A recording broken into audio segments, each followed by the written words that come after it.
Excelente, né? Eu acho ótimo essa Tá, entrada. agora eu vou arrumar aqui. Cadê tu aqui na live? Aqui. Ó. Aqui tá bom. Aham. Só que agora aqui. Oi, gente, tudo bom? Boa noite. Só tô ajeitando assim pra não ficar minhas notificações. Como é que tá o volume aí? Tá bom pra vocês? Estão ouvindo bem? Oi, Teteia, tudo bom? Estão ouvindo bem? Sobe um pouquinho aqui. Mas assim, tô ouvindo bem ou não? Porque eu tive que mexer aqui no volume, ainda não sei se tá pegando tudo bem aí pra vocês. Ai. Quer começar? Então tá. A gente vai começando, né? Porque... Ah, que bom. Tá ótimo o volume. Então tá bom. Muito bom, pessoal. Então vamos começar de onde nós paramos, né? Vamos fazer uma recapitulação aqui do que a gente viu na semana passada, né? Falando bem rapidamente.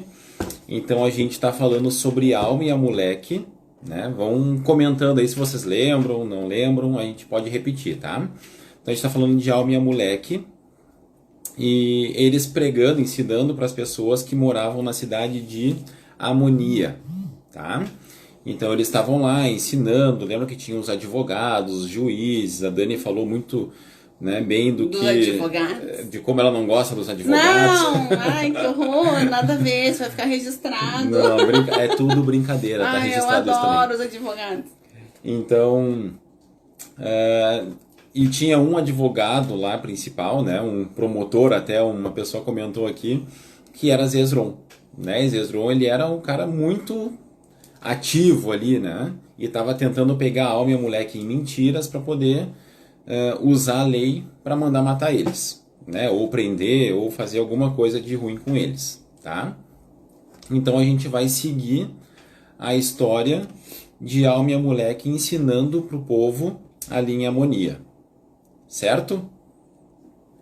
Então assim, nesse primeiro capítulo que a gente vai ver aqui, que é lá em Alma 13, tá? Então quem tiver aí o aplicativo, quem tiver o livro, né, em mãos, pode acompanhar com a gente, tá?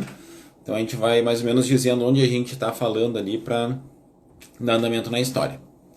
Então no capítulo 13 o que acontece? No 12, a Alma ele explica muito, não sei se vocês lembram, sobre o plano de salvação, né? Ele vai falando muito sobre o que vai acontecer depois da morte, né, a ressurreição das pessoas, né? Lembra que o corpo ele vai se tornar um corpo perfeito. As pessoas com corpo perfeito vão se apresentar num tribunal junto com Deus, né? Onde a gente vai ser julgado sobre as coisas que a gente fez aqui na Terra. Então as obras boas vão gerar recompensas boas e obras ruins, recompensas ruins, tá? Então depois de falar sobre tudo isso, a Alma começa a falar então no capítulo 13 sobre os sacerdotes. Tá? Então como que deveriam ser esses sacerdotes? Qual é o trabalho que eles têm?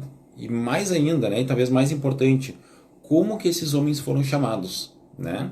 Então quando a gente fala de sacerdócio, a gente está falando do sacerdócio. Né? Então primeiro, assim, bem simplesmente, o que é o sacerdócio? Né? Então, bem resumidamente, tá? Sendo bem simples aqui pra gente, o sacerdócio, em termos gerais, é o poder de Deus, tá? Que ele confia ao homem, né? Para que haja em nome dele aqui na terra. Então é com o sacerdócio, por exemplo, que as pessoas podem realizar batismo, né? É com o sacerdócio que a igreja pode ser organizada. É com o sacerdócio que um profeta ele prega o evangelho, né? E assim por diante. Então isso é o sacerdócio, é a autoridade, o poder de Deus, então, para agir, que ele nos dá para agir em nome dele aqui na terra. Ok? Legal. Zerete. Legal. Então, bem simples isso daqui, tá? Para começar. Então ele começa a falar, os homens que recebem o sacerdócio, que ele chama aqui de sacerdotes, né? Que tipos de homens eles devem ser, né? Então ele começa falando aqui no início do capítulo 13, né? Que eram chamados, né? Segundo a ordem do Filho de Deus, que é Jesus Cristo, né?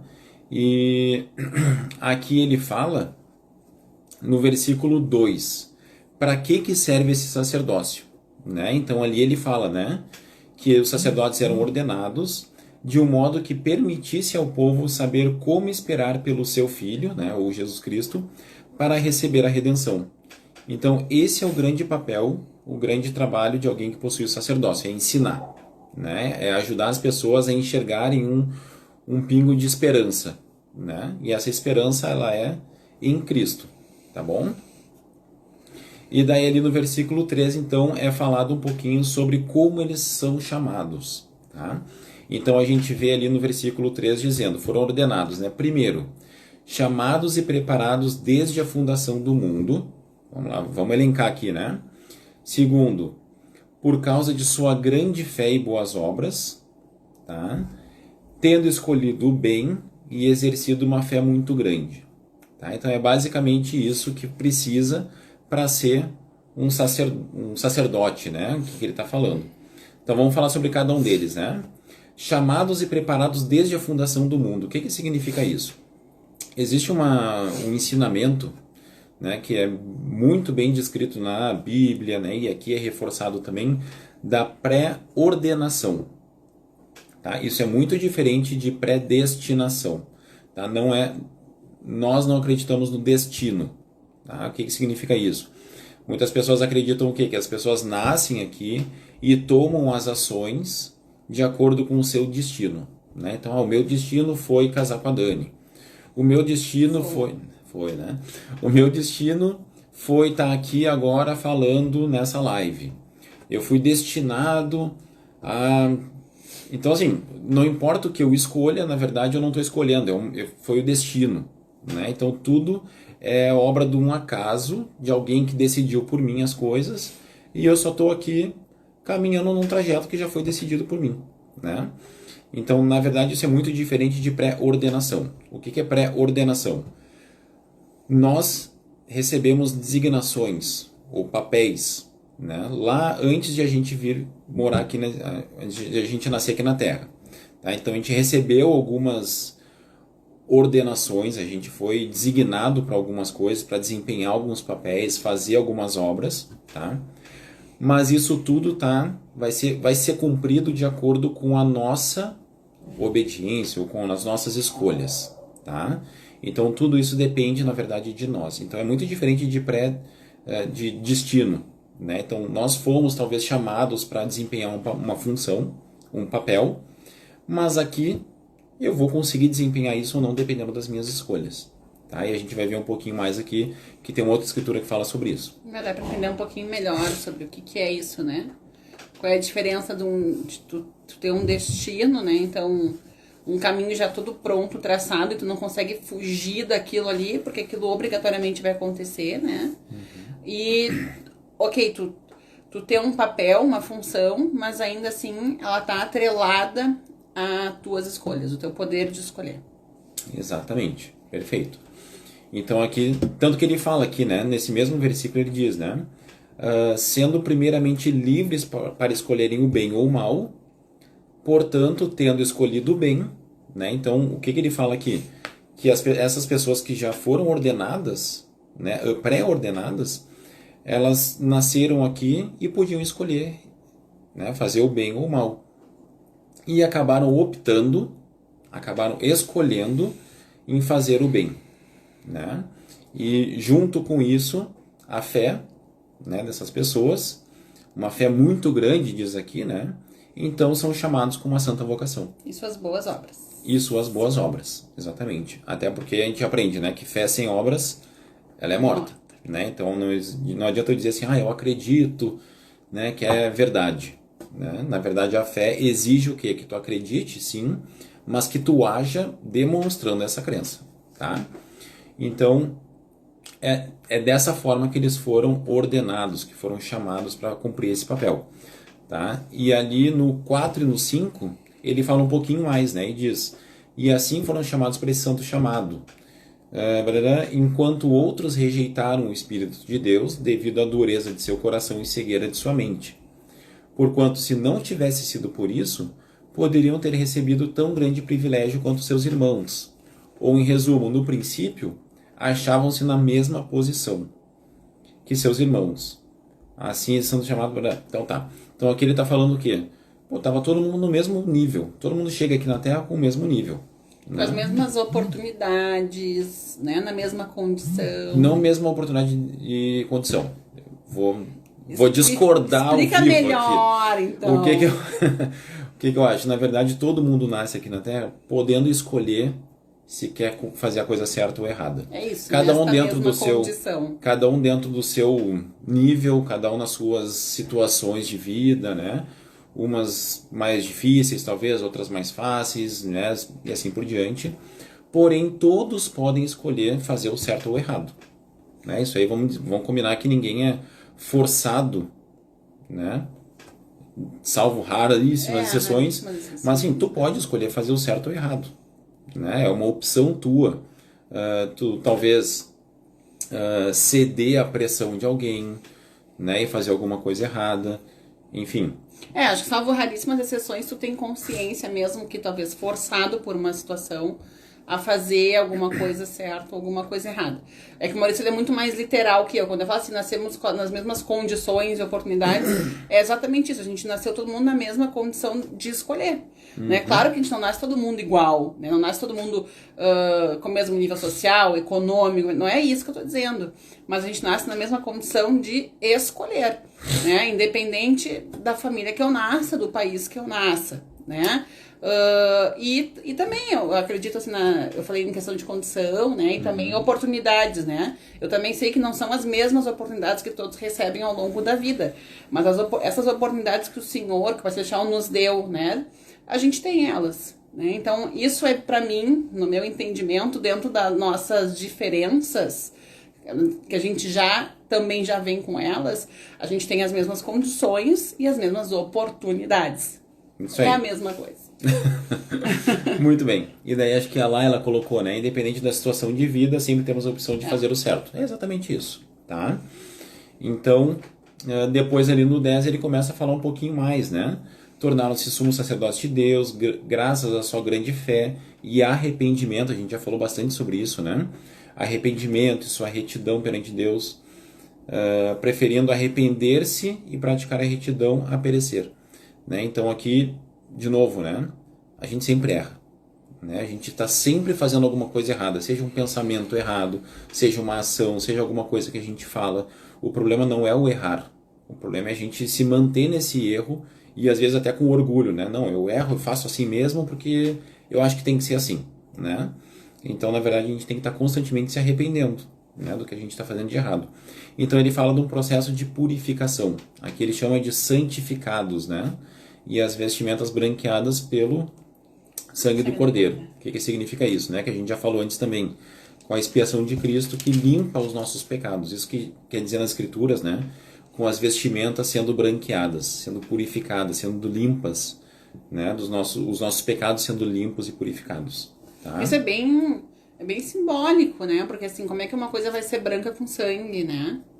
Mas na verdade é a questão da expiação de Cristo, né? O sangue que ele suou pelos poros, então, através do nosso arrependimento, fazendo com que nós sejamos purificados, né? Então é isso. E daí tem uma característica bem interessante aqui no versículo 12, né? Que fala das pessoas santificadas, que é ali no meio que diz, né? Só viam o pecado com horror. Né? Então isso aqui é uma característica, um indicativo, né? Da nossa situação, né? Perante Deus. Então quando as pessoas estão santificadas, são as pessoas que veem o pecado com um pouco mais de aversão. Né? Então não é que a pessoa não aceita que os outros tenham algum erro, alguma coisa assim, mas ela vê o pecado como uma coisa muito impactante, né? Aquilo ali dói nela, machuca, né? De ela ver as pessoas talvez fazendo coisas erradas, não pelas pessoas, né? Ou melhor, preocupada com as pessoas, mas vendo que o pecado é uma coisa muito ruim, né? E enxergando, entendendo o impacto que isso pode ter na vida das pessoas que ela está convivendo, né? Então isso é uma característica muito grande dessa santificação. Então a gente pode medir a nossa santificação, né, com a nossa tolerância ao pecado. Então se a gente vê alguma coisa errada, alguém roubando alguma coisa, alguém mentindo um pouquinho, né, e aquilo ali não nos choca, não nos deixa, não nos machuca, quer dizer que eu estou tranquilo com o pecado, não tem problema por mim, né? Quanto mais próximo, vamos dizer assim, eu me aproximo não da perfeição, mas dessa purificação, mais sentido eu fico com as coisas erradas que eu vejo, né? Tá? Então, ele fala um pouquinho sobre essa santificação e depois começa a falar sobre Melquisedeque. Tá? Melquisedeque foi um homem muito poderoso assim, um homem muito bom, né? Para quem, vejam só, Abraão, que foi um grande profeta, né, que todos conhecem, a origem de muitas religiões, né? Ele foi lá e pagou dízimo, né? Abraão pagou dízimo do que ele possuía para Melquisedeque e foi ensinado por Melquisedeque, né? Então era um homem muito bom. Então ele fala um pouquinho sobre Melquisedeque, né? Até um motivo pelo qual a gente chama na igreja de o sacerdócio de Melquisedeque, né? Então é o sacerdócio, e esse nome foi dado só como em honra a esse grande profeta, grande sumo sacerdote, que foi um grande líder. Um grande líder, né? Tá bom? Tema de hoje a gente está falando sobre Alma 13 a 16 do livro de Mórmon. A gente tá? vai Então, focar aqui a gente vai ter em dois pontos principais, tá? Então essa primeira parte exatamente sobre santificação, sobre que tipo de gente, tipos de homens ou mulheres nós devemos ser, né? E depois a gente vai tocar em alguns outros pontos bem interessantes também, tá? Um deles, por exemplo, porque coisas ruins acontecem com pessoas boas, tá? E a gente vai falar um pouquinho de novo sobre isso, tá? Então ele fala aqui, lá no versículo 28, tá? Que me chamou bastante atenção, que ele fala, né? Que a gente tem que se humilhar perante Deus, que a gente tem que se arrepender, tá? Aquela coisa, tudo que a gente já falou antes, né? Ele está reforçando isso aqui para o povo de Amonia. E daí ele fala, né? E vigieis e oreis continuamente, para não serdes tentados além do que podeis suportar. Né? Então, eu acho bem interessante, porque tem uma escritura lá em Coríntios, que diz o quê? Que, né, eu não lembro como é que começa, mas fiel é Deus, que não deixará de tentar acima do que a gente pode suportar. Né? Então, basicamente, essa escritura lá de Coríntios diz o quê? Não se preocupa, ou como a maioria das pessoas interpreta, né? Não se preocupem que não vai vir tentação sobre vós senão humana. Né? Não vai vir nenhuma provação acima do que pode suportar. Tudo tem uma solução. Né? Então, isso dá até um conforto, né? E uma tranquilidade para a gente fazer as coisas erradas. Né? Como se assim, não tem problema, independente do que vier, o Pai Celestial prometeu que eu vou conseguir suportar. Então tá tranquilo. Na verdade, não é bem assim. Tá? Na verdade, a gente pode suportar todas as coisas se a gente vigiar e orar continuamente, né? Porque isso significa que a gente está, na verdade, buscando ajuda, né? E sendo fortalecidos pelo Pai Celestial. Então, com esse fortalecimento, a gente consegue suportar tudo. Então, pensem nas dificuldades que cada um de vocês está passando, né? Todos os problemas que aparecem e parecem assim, insolucionável, né? São problemas muito grandes, eu não sei o que fazer, eu não consigo enxergar a luz no fim do túnel, né? Na verdade, essa situação ela não vai mudar, não é que as coisas são facilitadas para nós, mas a gente se torna mais forte frente a essas dificuldades. Então a gente consegue passar por elas de uma forma mais tranquila, né? Porque a gente é fortalecido. Lá de Zenith, né? Quem está acompanhando desde que a gente começou mesmo foi nessa história de Zenith. Quando o Zenith subia para batalhar, né? Ele falava o quê? A gente sobe para batalhar com a força do Senhor. Então o Senhor nunca tirou nenhuma batalha deles, mas eles subiam com a força do Senhor. Então não é que talvez aquilo poderia ser uma situação acima das capacidades deles, porque o povo era muito menor contra quem vinha guerrear com eles. Mas como eles tinham essa força do Senhor, então vigiavam, oravam e pediam ajuda, então ficou um fardo fácil de carregar. Né? Então é isso, né? A gente não vai ter a gente talvez passe por situações muito difíceis na nossa vida, né? Com certeza todo mundo vai passar. A questão toda é, a gente ajuda para isso ou a gente vai ser tão orgulhoso a ponto de achar que pode passar por isso sozinho. Exatamente. Então tá, então ali a alma então começa a falar mais, né, sobre arrependimento, você tem que se arrepender, tem que se humilhar, né? Deixa o orgulho de lado, entenda que vocês estão errando e, né, mudem, tá? E daí a gente passa para o capítulo 14. E para mim, pessoal, isso daqui é um dos capítulos mais tristes que tem no livro de Mórmon. Tá? Quando eu estava lendo essa semana aqui, eu cheguei nele, assim, sabe quando começa a doer, lendo a história, assim, começa a dar até uma agonia, assim, pô, que coisa, sabe, doía de ler essa história aqui, né? Mas eu lembrei que a gente vai ter mais um bem triste também. Sim, vai ter mais depois, mas até agora, tá? Até agora então, foi esse. Então foi uma história bem triste, assim, mas a gente vai contar ela aqui, tá? Com os seus detalhes que a gente precisa comentar, obviamente. Então o que acontece? A Alma está ensinando ao minha moleque. Lembre de Zezron, ele estava ali já, ao invés de tentar pegar eles nas mentiras, Zezron já estava interessado em saber mais, né? Já estava entendendo que ele estava errado, já estava consciente de que ele estava fazendo coisa errada ali, né? Então o que aconteceu? Depois que eles ensinaram, depois que a Alma terminou de falar, muitas pessoas, diz ali no capítulo 14, né, que muitas pessoas acreditaram no que eles estavam ensinando, né, e começaram a se arrepender e examinar as escrituras, começaram a estudar mais, a pesquisar mais sobre esse assunto, né? Mas ali diz que a maior parte do povo, né, grande parte do povo, tentavam e desejavam destruir a Alma e a moleque, né? Então eles queriam, na verdade, matar eles, tá? Porque estavam irados, né? Estavam zangados com tudo que a Alma e a moleque tinham dito. Só que daí o que eles fizeram?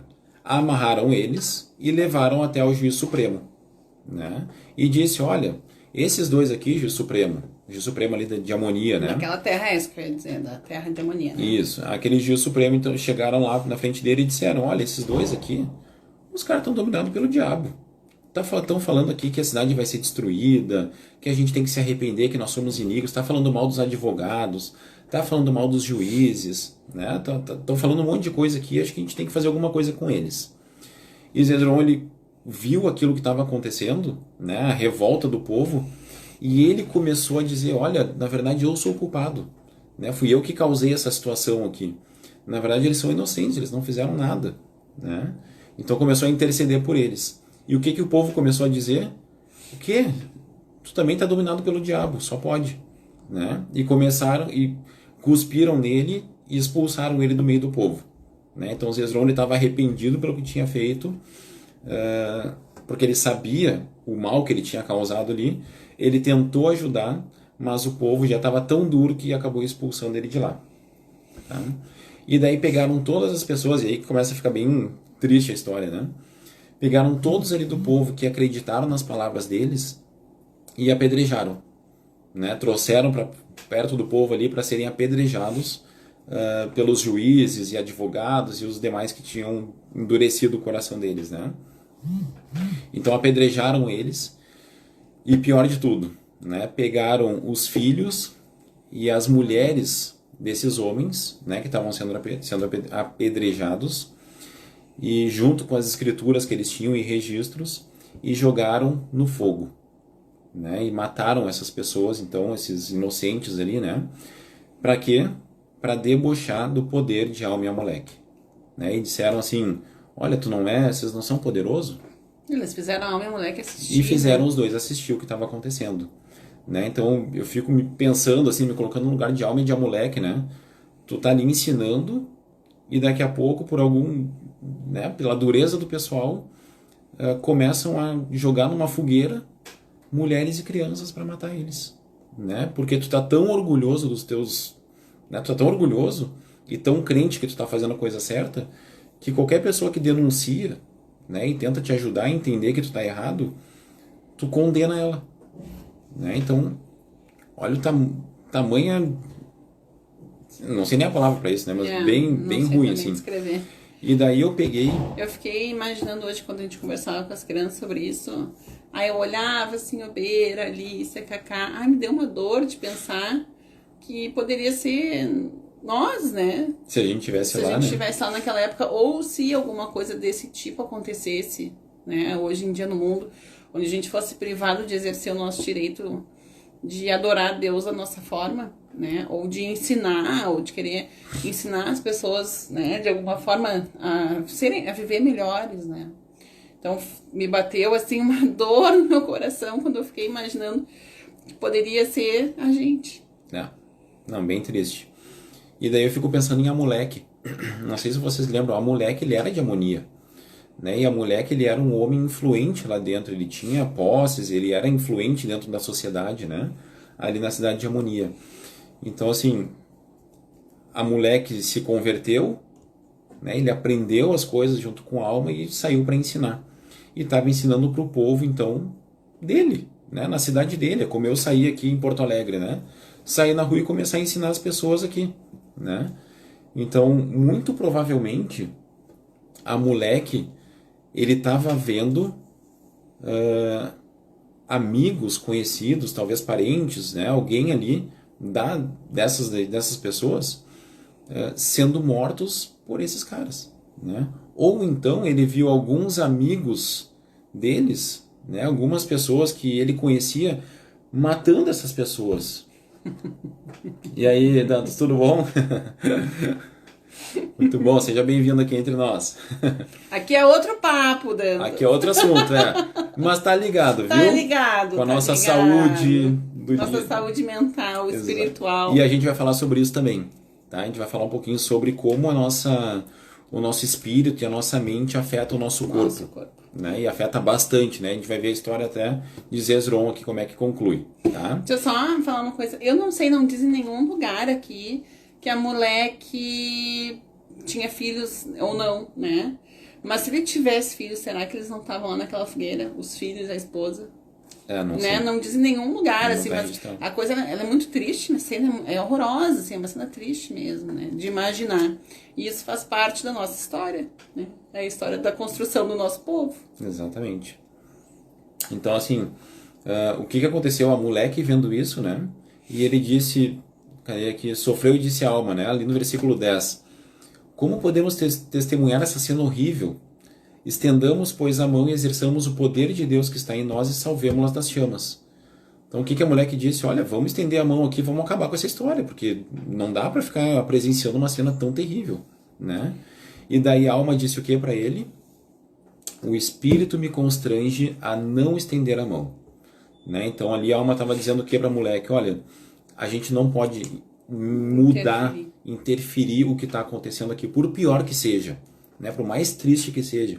E aí a gente está entrando no que eu comentei antes, né? Por que coisas ruins acontecem com pessoas boas? E coisas ruins, eu não estou dizendo assim, meu celular não está mais funcionando, o meu micro-ondas estragou, né? Não é isso. Isso não é uma coisa ruim, isso é a vida, né? A coisa ruim é o quê? Tu é uma pessoa boa, tu tá fazendo as coisas tudo direitinho e do nada, mano, te jogam numa fogueira. Né? É uma criança. E te matam, né? Que não tem nada a ver com nada do que está acontecendo, né? Então, por que esse tipo de coisa acontece? Isso é explicado aqui um pouquinho para nós, né? Então, a Alma disse, olha, não posso interferir nisso, a gente não pode mudar o que está acontecendo, não mexe, a gente não vai fazer nada, né? E daí ele fala... Não é porque eles não tinham poder para isso. Deixar bem claro também, não é que eles não poderiam ter feito isso, eles tinham poder para isso.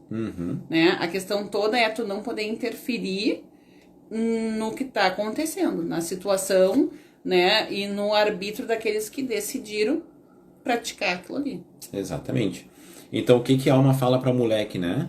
O Senhor as recebe, aquelas pessoas que estavam morrendo ali, né? Que eram inocentes, o Senhor as recebe para si em glória, né? Então, olha, deixa que essas pessoas aqui, o Senhor está recebendo elas em glória lá. Então, fica tranquilo, né? E daí ele complementa. E permite que eles façam isto, né? Que aqueles homens iníquos, né? Façam isso, para que o povo... Isto, ou seja, que o povo lhes faça isto segundo a dureza de seu coração, para que os julgamentos a que em sua cólera os submeter sejam justos, e o sangue dos inocentes servirá de testemunho contra eles, e clamará fortemente contra eles no último dia. Né? Então, o que tu pega aqui? Olha, não vão fazer nada. Essas pessoas que estão passando por isso, elas vão ser recebidas em glória. E o Senhor permite que isso aconteça por quê? Né? Para que isso sirva de testemunho contra essas pessoas no último dia. Então lembra que a gente vai passar por um tribunal, um julgamento, né? Que vai ser julgado as nossas ações, nossas palavras, nossos pensamentos. Quando chegar nesse tribunal, e esses homens aqui, né? Vão pegar esses advogados que estavam queimando as pessoas. eles chegarem lá no tribunal e forem ser julgados, vão ter essas pessoas aqui que foram mortas por eles, testemunhando contra eles, né? E dizendo, olha, eu estava lá e eu passei por isso daqui, né? Por causa da dureza desse cara, né? Então eles vão servir de testemunho contra eles, né? E a não ser que, lembrem, pessoal, que a gente está falando sobre mudança, né? Quando a gente fala de arrependimento, é mudança. Se essas pessoas se arrependessem, né, e mudassem seu coração, pode ser que elas tivessem a misericórdia de Deus, então... A gente vai ver, né, mais adiante o que aconteceu com os Hezron. Exatamente. Então, pode acontecer um arrependimento de pessoas muito duras, vamos pegar, assim, criminosos aqui na nossa sociedade, né? Eles têm a oportunidade de mudar, né? Tem. Né? A gente sabe que essa vida aqui é o tempo que a gente tem para se preparar para encontrar Deus. Então, tudo que acontecer aqui vai ser para bom ou para ruim. Né? A gente vai ser julgado pelo que a gente está fazendo aqui. Mas o arrependimento, ele é mudança. É isso que a alma estava ensinando. Olha, mudem o coração de vocês. Vocês já estão fazendo coisas erradas, agora façam coisas boas. Mudem, se arrependam. Né? Então, é isso que serve para cada um de nós. Então, as coisas ruins acontecem com pessoas boas, muitas vezes por causa disso, para que sirva de testemunho, então, né, no último dia, contra essas pessoas ruins. E lembrando que quando a gente fala de livre-arbítrio, eu acho que é uma das coisas mais importantes e uma das coisas que o Pai Celestial mais preza. Né? Ele nunca vai interferir nas nossas decisões. Né? Ele não vai chegar assim e dizer, olha, Dani, não faz isso errado. Eu vou te travar agora aqui para tu não... Vou travar a tua língua para tu não xingar teus filhos. Adoraria que ele fizesse. Né? Adoraria que ele fizesse. Ele preza muito a liberdade de escolha. Então, se eu escolher fazer alguma coisa errada para Dani, eu não vou ser impedido disso. Né? É a minha escolha e a Dani é uma vítima. Né? Isso depois, lá no último dia, ela vai servir de testemunha contra mim. Vai dizer, olha, não, ele fez isso daqui sem motivo algum. A situação foi essa, né? E, na verdade, eu vou ter uma consciência plena do que eu fiz e eu mesmo provavelmente vou acabar me julgando. Eu vou dizer, olha, putz, eu fiz errado mesmo, não tem nem o que dizer. Eu não vou poder mentir para Deus, né? Que é o que ela me ensinou. Vocês acham que eu vou poder olhar nos olhos, vocês vão poder olhar nos olhos de Deus e dizer que tá tudo bem, né? Então, é bem delicado, assim, é bem complexo talvez de entender, muitas vezes de aceitar, né? Pô, por que num assalto lá o bandido matou não sei quem? Vai servir para o julgamento dele depois. Né? É uma infelicidade? É uma infelicidade. Né? Mas ninguém pode impedir os outros de fazer alguma coisa, né, das suas ações. As pessoas têm a liberdade de escolher. Né? Tem uma citação aqui, bem legal, assim, que eu tô lendo o dia inteiro meio engasgado. Me perdoem, tá? Mas é bem bonita mesmo, assim, né? Então, dá pra entender um pouquinho mais sobre por que essas coisas acontecem, né? Então, a gente teve um dos profetas da igreja, foi o presidente Kimball, e ele fala um pouquinho sobre essa questão de nós sermos seres limitados. Então, a gente não consegue ter o entendimento de todas as coisas, né? A gente tem uma visão muito pequena do que tá acontecendo, né? Até uma coisa que a gente discutiu essa semana, até. Não sei o que a gente estava estudando, que a gente viu sobre essa questão de ser sempre limitado, lembra? Nosso conhecimento, né? É muito restrito, a gente só consegue julgar a situação num ponto de vista por um único, ponto de vista, que é nosso. Um ponto de vista, e ele é muito pequeno perto de toda a situação, né? Mas que o poder de Deus, ele é ilimitado, né? Por quê? Porque Deus, ele é onipotente, então o poder de Deus, ele é ilimitado. Se o sacerdócio é o poder de Deus, né? É uma confiança de que Deus dá para esses portadores de sacerdócio exercerem seu poder aqui na Terra. O poder do sacerdócio, ele também é ilimitado, né? Então ele fala assim que ele é muito grato por ele ser limitado aqui na Terra também, de exercer algumas coisas de acordo com a vontade dele. Porque ele fala assim, eu vou ler, tá? E desculpa aí se eu me engasgar.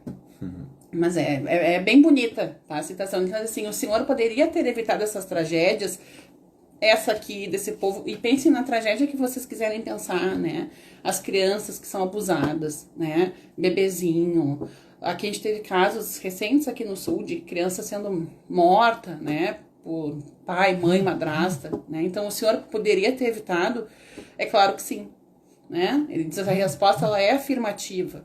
O Senhor é onipotente, com todo o poder para controlar a nossa vida, poupar-nos de dores, então pensem nas piores dores que vocês já sentiram, evitar todos os acidentes, até mesmo nos proteger da morte, caso deseje. Mas aí ele é bem enfático, né? Mas ele não o fará, né? Então, apesar de ele ter todo o poder para isso, exatamente, Amanda, até agora, pandemia, coronavírus, né? Ele pode parar? Pode. Ele vai fazer? Não. Ele vai evitar que as pessoas morram de qualquer doença? Não, ele não vai fazer, né? E aí ele fala assim que se nós fechássemos as portas para o pesar e a tristeza, estaríamos excluindo nossos maiores amigos e benfeitores.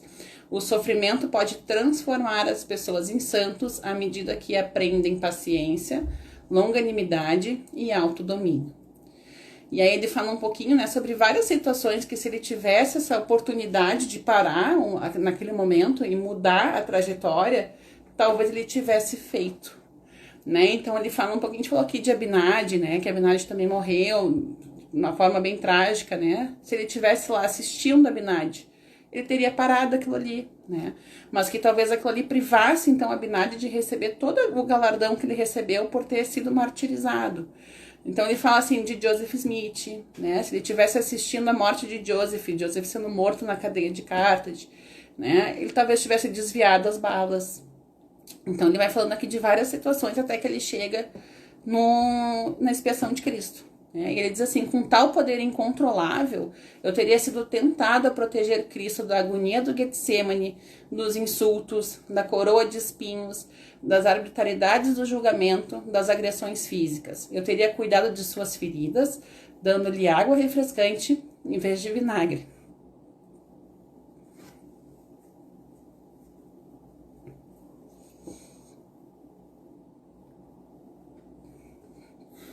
Eu teria poupado dos padecimentos da morte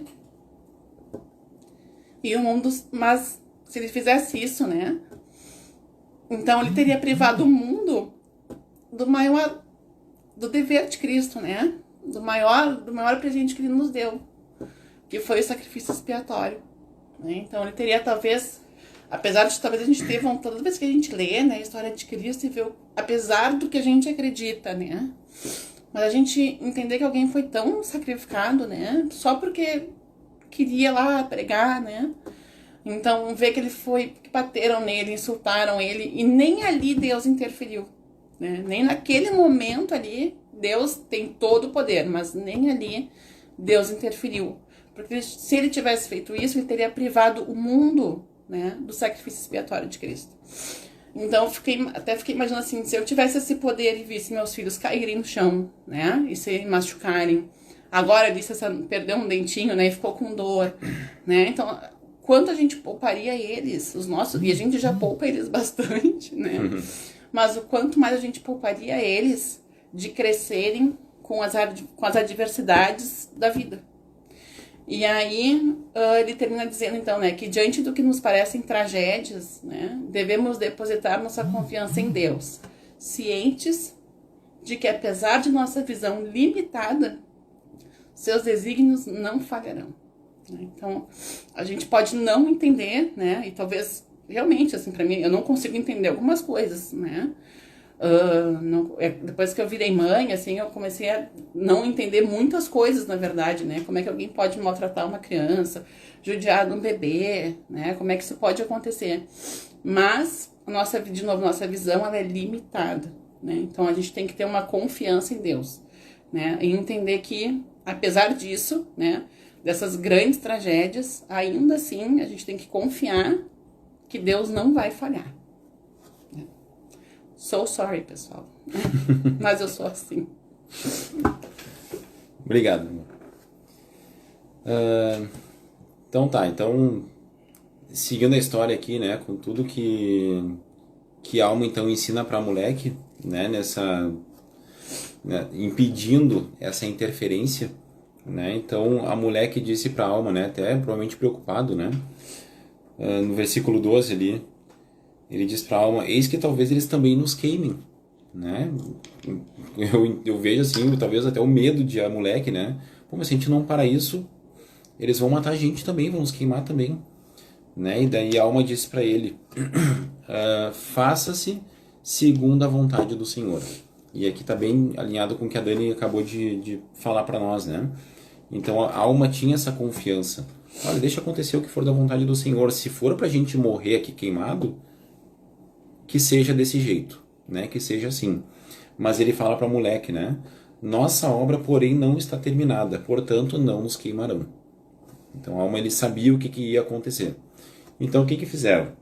Depois que queimaram, né? Aquelas pessoas ali, o juiz supremo pegou e bateu neles, né? Bateu em alma e Amulek. Esse juiz supremo, ele pertencia à mesma ordem de Neor. Não sei se vocês lembram de Neor, né? Que é quem começou toda essa história, né? Então, esse povo quase todo ali, eles seguiam a ordem de Neor. Inclusive esse juiz supremo, né? Então, bateu neles e disse, olha aí, o que vocês têm para me dizer agora, né? E Alma e Amulek ficaram em silêncio, né? E então o juiz supremo foi lá e bateu neles de novo, né? E depois mandaram eles para prisão. E ficaram lá alguns dias, né? Ficaram lá por 3 dias e chegaram lá muitos advogados, juízes, sacerdotes e mestres, né? E eles foram lá na prisão para questionar eles de mais coisas, mas eles não falaram nada, né? Então o juiz voltou lá e disse assim, pô, vocês não vão falar nada? Vocês não tem nada para dizer? Eu posso, né, queimar vocês também. E daí eles não responderam nada de novo.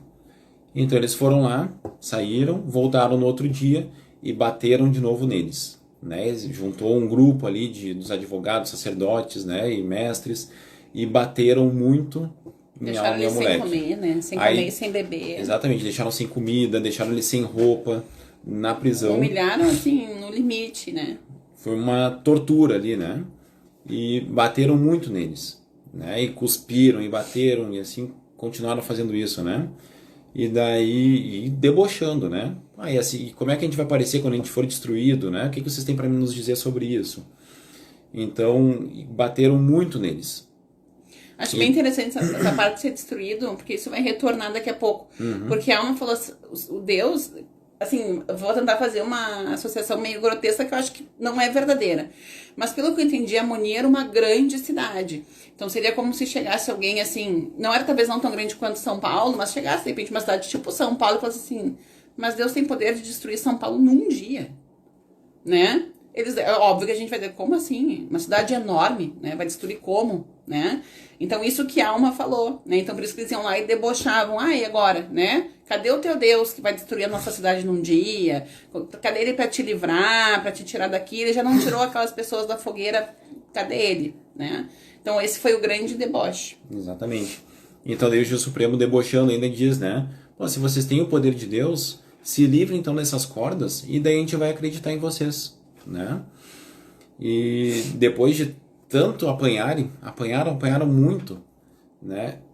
Alma e Amulek se levantaram, né? Eles conseguiram ficar de pé e Alma então ele começa a fazer uma oração e ele diz, até quando, ó Senhor, teremos de sofrer essas grandes aflições? Dá-nos forças, ó Senhor, de acordo com a nossa fé em Cristo, para que sejamos libertados. E eles arrebentaram as cordas com que estavam amarrados. Né? E quando o povo viu aquilo, que eles se libertaram, eles começaram a fugir. Né? Então, naquela oração ali, de acordo com a fé, né? Pode ver que a alma ele colocou a fé deles, né? Como princípio fundamental para que eles conseguissem a libertação. Então, olha, de acordo com a nossa fé, né? Permite então que nos dá força para a gente ser libertado daqui, né? E daí então as cordas se soltaram, o povo ficou com muito medo, né? Quem estava ali na prisão com eles, batendo neles, e eles começaram a correr. Enquanto eles estavam correndo, eles não conseguiram chegar na porta da prisão, né? Caíram, né? Todos eles caíram, e então teve um grande terremoto, né? Alguma coisa ali, e as paredes da prisão elas se racharam, a prisão caiu sobre todas aquelas pessoas ali que estavam lá na prisão. né? E a alma e a moleque saíram ilesos. Exceto a alma e a moleque. Exatamente. Né? Então a alma e a moleque eles saíram da prisão e quando o resto do povo viu que eles estavam vivos e estavam bem, né? Eles também começaram a fugir. Né? Então começou a correr um grande barulho ali, né? E eles todos fugiram com muito medo de alma e a moleque. Tá? Então assim se encerra a história de alma e a moleque em Amonia, né? Porque depois eles foram conduzidos, ou foi pedido que eles fossem para uma outra terra, uma outra cidade, e abandonassem Amonia, porque Amonia ninguém mais lá queria, né, saber de nada. Então as pessoas que estavam acreditando tinham sido expulsas de lá ou tinham sido mortas. Então eles saíram de Amonia, né, tendo cumprido o seu papel, tendo ensinado as pessoas sobre as possíveis consequências daqueles pecados que eles estavam cometendo. Tá? Algum comentário aqui antes de a gente passar pro 15? Não, é só que talvez as pessoas pensem assim, mas os caras são insistentes, né? Pô, vendo tudo acontecer, já tinham sofrido em outras cidades e tal, né? O que eles estão fazendo? Vai pra casa, se fosse eu ia pra minha casa, ficar com a minha família. Mas tem toda a questão de que eles entendiam bem o papel deles, né? Como tendo o sacerdócio, né? Eles entendiam bem por que eles tinham que fazer essas coisas. Então, até um dos elders, apóstolos da igreja, ele falou bem sobre isso, né? Por que o sacerdócio trabalha? Ele diz que nós estamos trabalhando pela salvação das almas. E devemos sentir que este é o maior dever que temos na vida. Então, ele fala aqui que a gente está disposto a sacrificar todas as coisas, se necessário. E foi aqui o que aconteceu. A gente vai ver que a moleque sacrificou todas as coisas, né? Pelo amor a Deus, pela salvação dos homens e pelo triunfo do reino de Deus nessa terra. Então, foi isso talvez que esse entendimento do papel deles, né, que motivou eles a não pararem. Né? Tanto que eles foram para outra cidade. Eles podiam ter, não, depois dessa vou me embora, nunca mais. Não, eles foram para outra cidade ainda. Uhum. Eles foram dali para Sidom, tá?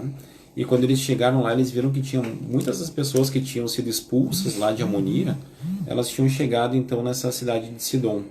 E dentre elas tinha uma pessoa específica que era Zezrom. Né? E Zezrom ali fala no capítulo 15, versículo 3, né?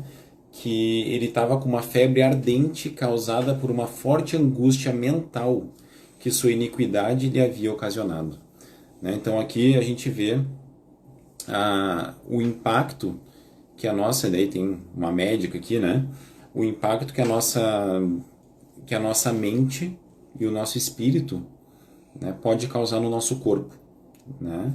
E daí eu até anotei aqui uma explicação de uma pessoa, mas uma frase só que eu coloquei que é bem curta, né? Que diz que o espírito e o corpo eles estão tão relacionados, tão conectados, que frequentemente nós temos doenças e dificuldades que nós não sabemos discernir a origem. Eu adoro Concorda? isso. É o assunto da Dani. Esse é o meu assunto favorito. Não é que eles estão tão conectados, né? É uma coisa só, né? É uma coisa interferindo na outra ali. Não, eu concordo plenamente aqui. Na verdade, Zezrom é só uma amostra do que eu gosto de estudar, assim, e de ver isso acontecer na vida real. As pessoas atormentadas, né, por qualquer coisa que tenha acontecido na vida delas e aquilo se desenvolvendo como uma doença. Zezrom aqui foi assim, uma febre ardente, né? Existem outros sintomas, né? Não é o propósito dessa live aqui. Mas realmente, né? As nossas atitudes, os nossos pensamentos, aquilo que a gente faz constantemente define não só o que a gente é como personalidade, caráter, mas define a nossa saúde ou a nossa doença também. Porque não é assim, uma coisa faz parte da outra, né? Nós somos seres espirituais, né? Nós somos seres energéticos, né? Então é óbvio que esse campo vibratório, aquilo que a gente pensa, aquilo que a gente faz, aquilo vai de uma forma ou outra, vai trazer consequências no nosso corpo físico. E é impressionante como Cristo é um exemplo para tudo, né? Mas a expiação de Jesus Cristo é um grande exemplo disso também. Exatamente. Né? Enquanto ele estava lá padecendo todas as dores e angústias, né, e os pecados de todo mundo numa oração, não tinha ninguém batendo nele, não tinha um soldado romano chicoteando, né, não tinha nada ali, era só ele orando. Né, e essa angústia toda dele, né, na cabeça e no espírito dele, na mente e no espírito, né, fez com que o suor dele se transformasse em sangue. Né, tamanha angústia que ele sentia. Então, para a gente ver o impacto que a nossa vida, os nossos pensamentos, né? E até as nossas ações, muitas vezes aqui, Zezron ele estava se sentindo tão mal assim porque ele sabia que ele tinha feito muita coisa errada, né? Pense assim, fazer uma relação aqui bem besta, tá? Mas quantas vezes a gente faz alguma coisa errada, a gente se sente mal por aquilo e não consegue dormir, né? E a falta de sono depois abaixa a nossa imunidade e a gente fica gripado. Tá ridículo aqui, né? Me perdoa. Não é ridículo, uma licença poética aqui, caso não seja. Mas é que assim, ó, isso é bem simples a gente entender. A gente pensa às vezes, por isso que tem aquela escritura ali na live anterior sobre os nossos pensamentos vão nos condenar. Porque a gente pensa que são coisas separadas, né? Nosso pensamento tá aqui e a gente tá aqui, né? Tá, eu pensei na minha mente, mas minha mente tá lá. Minha mente não faz parte de mim, né? Esse pensamento surgiu. Não é isso, né? Na verdade, a gente é tudo uma coisa só. O nosso pensamento, ele tá aqui, ele tá na gente de alguma forma, né? Então, ele ressoa na gente de alguma forma. Os pensamentos, né? Os sentimentos, eles têm... eles exercem uma reação na gente, né? A gente vai se sentir angustiado, a gente vai ter alguns hormônios, neurotransmissores, a gente vai ter algumas coisas que vão acontecer por causa disso. Sempre tem um exemplo que eu gosto de dar, que é ridículo, assim, mas se tu tá com medo, né? Tu tá assistindo um filme de terror na tua casa e começa a sua música a tocar, não é nem assim, é a música que começou a tocar, tu sente medo, né? Ele é instantâneo. E o medo, ele não tá atrelado, por exemplo, nesse caso, a alguma coisa física que tu tá vendo. É a tua mente gerando medo, uma situação de medo. E tu faz tu tem toda a reação em cadeia, toda aquela reação do medo, né? Então tu começa a sentir o coração acelerar, né? A mão suor, né? Então isso é uma reação do medo, aquela vontade de correr, né? Ou de paralisar. Isso são sentimentos, né? Gerando reações no nosso corpo físico. É o que aconteceu aqui com o Zezron, é o que aconteceu com Cristo, é o que acontece com a gente diversas vezes. Muito bom. Então, quando o Zezron soube que a alma e a mulher que estavam lá na cidade, ele pediu para chamar eles, né? E eles foram lá e Zezron estava angustiado, né? E pediu ajuda para que eles curassem então a doença dele, né? E daí aqui tem um grande ensinamento também, né? Porque o sacerdócio, como a gente já falou antes, né? É o poder de Deus. E o poder de Deus é todo, né? Então, e aqui quando ele pede a cura, o que a alma pergunta? Né? Ele pega a mão de Zezron e pergunta, né? Tu acredita no poder de Cristo para a salvação? Né? Tu crê que tu pode ser curado? E Zezron diz que sim, né? Eu acredito em ti. E daí com essa fé, né, que a gente vê que é a coisa inicial, né, a força motivadora que todas as coisas basicamente acontecem, né, a gente pode ser curado, né, usando então o sacerdócio, usando o poder de Deus. Então a alma, né, ele dá uma bênção, né, de saúde em Zezron, e Zezron aqui diz, né, Zezron deu um salto e pôs-se de pé e começou a andar. Né, esse salto provavelmente não foi ele dando um salto de verdade, né, mas mostrando assim a prontidão, né, a reação imediata dessa bênção de saúde, né, que ele recebeu. E hoje nós temos, né, as bênçãos de saúde na igreja, a gente dá essas bênçãos de saúde com esse intuito também. Tá? Então isso segue até hoje porque Deus ele não muda, né? Ele ama todos os filhos igualmente. Tá? Então depois disso Zezron ele foi batizado por alma e depois ele começa a ensinar o evangelho, começa a pregar o evangelho. Então Zezron ele é um exemplo muito interessante, né? Ele sai de um homem extremamente ruim da ordem de Neor que queria matar, prender a alma e a moleque. Ele começa a ficar com medo porque vê que a alma e a moleque já estão entendendo o que ele está querendo fazer. Ele passa então a querer saber mais. Ele passa por uma amargura, uma angústia, porque ele sabe que ele fez muita coisa errada, até então ele se arrependeu dos seus pecados e começar a ensinar o evangelho. Então a gente vê um progresso assim gigante, né, com Zezron. Tá? Então daí, ali naquela cidade, eles começam a organizar a igreja, né, e viu uma grande mudança no povo, que estava segurando o orgulho, né, e estavam começando a se humilhar, tudo mais. Terminado isso, eles voltaram para Zaraínla, né, voltaram para lá, onde a alma morava, levou Amaleque junto com ele, que ele era de Amonia, né, mas não voltou para Amonia, foi junto com Alma, e então diz que Alma fortaleceu e confortou Amaleque nas suas tribulações. Tá? Então, eu penso em Amaleque, assim, né, porque ele era novo nessa história toda, a grande angústia que deve ter sido para ele ter participado, ter presenciado uma coisa tão triste assim, né? Então, eles voltaram para Zaraínla e ficaram lá por um tempo. E daí a gente parte para o capítulo 16, o último, tá? E daqui de tudo que tem aqui, tá? Eu queria focar basicamente em um ponto específico, tá? Que teve paz na terra por algum tempo, por alguns anos não houve guerra nenhuma. Mas os lamanitas, por algum motivo que a gente vai ver depois, né? A gente vai depois dessa história aqui toda de Alma, a gente vai partir para um Os filhos de Mosias. spin-off, né? A gente vai lá pro outro lado da história ver o que estava rolando por lá. Mas o que aconteceu? Os lamanitas se armaram, né? Lembra que os lamanitas eram os grandes inimigos dos nefitas, né? E eles queriam atacar os nefitas. A gente vai ver o porquê depois, tá? Mas eles queriam atacar os nefitas. E eles foram lá e no versículo 3 já diz, né? Então aconteceu que antes que os nefitas pudessem reunir um exército suficiente para expulsá-los da terra, eles destruíram o povo que estava na cidade de Amonia, e também alguns nas fronteiras de Noé, havendo levado outros cativos para o deserto. Então olha o que aconteceu, olha a consequência, né? Tudo aquilo que Alma tinha ensinado para o povo de Amonia, que a cidade seria destruída, né? Se eles não se arrependessem, o Senhor não ia conseguir proteger eles. Um pouquinho tempo depois, a cidade inteira é destruída, e aqui diz que em um dia a cidade foi destruída. Lá no versículo 10, né? Então lembra que eles riam, como é que vai destruir em um dia uma cidade tão grande?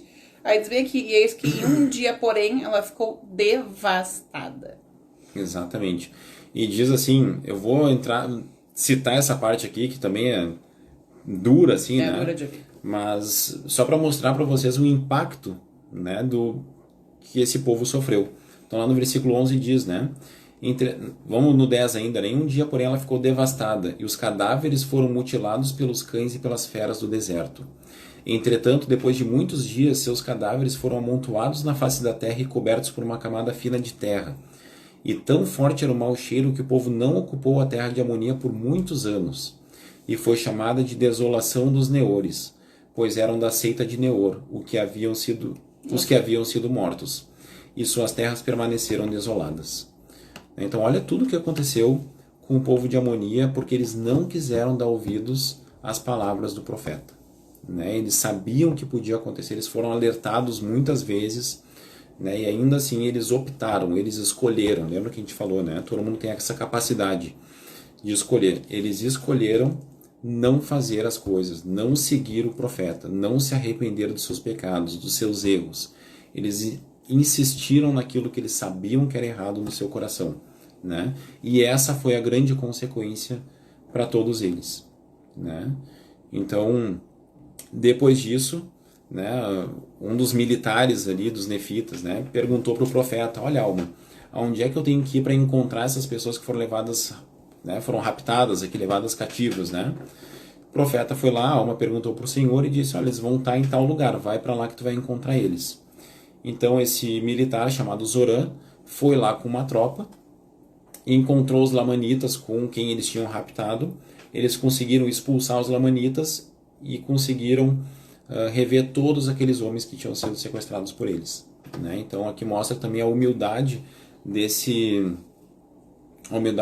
militar, né, de perguntar para o profeta e de seguir a orientação do profeta na sua estratégia de guerra, né, vamos dizer assim, de defesa da pátria e da cidade deles, né? Tá quase terminando aqui, né? A gente tem um minutinho aí, no máximo, 1 minutinho, 2. Exatamente. Mas, então, Alma e Amaleque seguiram pregando, né, para as pessoas que estavam ali na cidade, continuaram ensinando, né, e começaram a preparar o povo. Então, a gente está falando aqui de mais ou menos 77 anos antes de Cristo. Eles começaram a preparar o povo para ouvir, né, as palavras de Cristo quando ele viesse. Porque o que acontece? A gente vai ver isso aqui mais na frente, né, no livro de Mórmon. Mas Jesus Cristo, depois que ele ressuscitou, né, ele veio aqui para as Américas. E é isso que Alma ele diz aqui, né? No versículo 20 ele diz: e muitos perguntavam sobre o lugar em que deveria aparecer o Filho de Deus, e foi ensinado que ele desapareceria depois da sua ressurreição. Tá, gente? Então, a partir daqui, na semana que vem, a gente vai falar então sobre os amigos de alma, os filhos de Mosias, e o que eles passaram então nesse tempo todo. A gente espera você semana que vem, no mesmo horário. Muito obrigado, viu? Boa noite, gente. Boa noite, uma ótima semana. Tu viu que tinha alguém de